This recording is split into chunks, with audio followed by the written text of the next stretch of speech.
Hi అండి.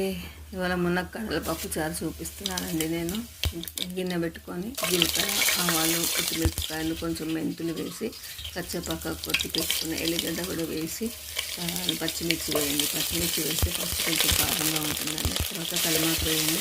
కలిమాకు వేసి అటు ఇటు మంచి కలపండి. అలానే ఉల్లిపాయ ముక్కలు వేయండి. ఉల్లిపాయ ముక్కలు అటు ఇటు కలపండి. మునక్కాడలు వేయండి. మునక్కాడలు వేసిన టమాటో వేయండి. వేసిన తర్వాత అటు ఇటు కలుపుకోండి మంచిగా. అందులోనే కొద్దిగా అల్లిమిరపకాయ పేస్ట్, కొంచెం పసుపు వేసేసి అటు ఇటు కలిపిన తర్వాత కొంచెం వాటర్ వేసి వాటర్ బాయిల్ అవ్వాలండి. మంచిగా మసలాలి. ఉప్పు కారం వేసేసి పైకి కొత్తిమీర వేసేసి బాగా మరగనివ్వాలి. మునక్కాయ కొంచెం ఉడకాలి మంచిగా. అప్పుడు బాగా రసంలోకి అనేది మునక్కాడ దిగుతుంది. పప్పు ఉడకబెట్టుకుని ఉంది కదండి, మంచిగా రుబ్బుకోవాలి. మంచిగా మెత్తగా రుబ్బుకోవాలి.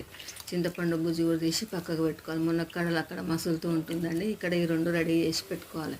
మునక్కాడలు అది చూద్దాం ఒకసారి. మసిలింది చూడండి ఎంత బాగుందో, ఎంత బాగా కలర్ కనిపిస్తుంది. పప్పు వేసేయాలి. పప్పు కొంచెం అటు ఇటు కలుపుకోవాలండి. కలిపిన తర్వాత చూడండి ఆ పప్పు కడిగిన తర్వాత నీళ్ళు పోసేసి మంచిగా మసలాలి. కొంచెం పప్పు కూడా కొద్దిగా మంచిగా మసలాలి. అటు ఇటు కలిపినాక అందులోనే చింతపండు గుజ్జు కూడా వేసేసేయాలండి.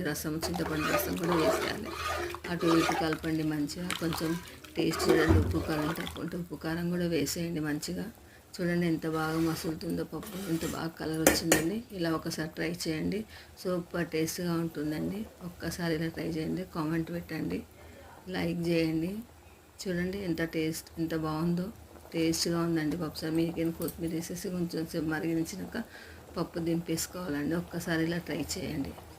పప్పు చారు, మునక్కాడల పప్పు చారు ఇది వన్స్ ట్రై చేయండి.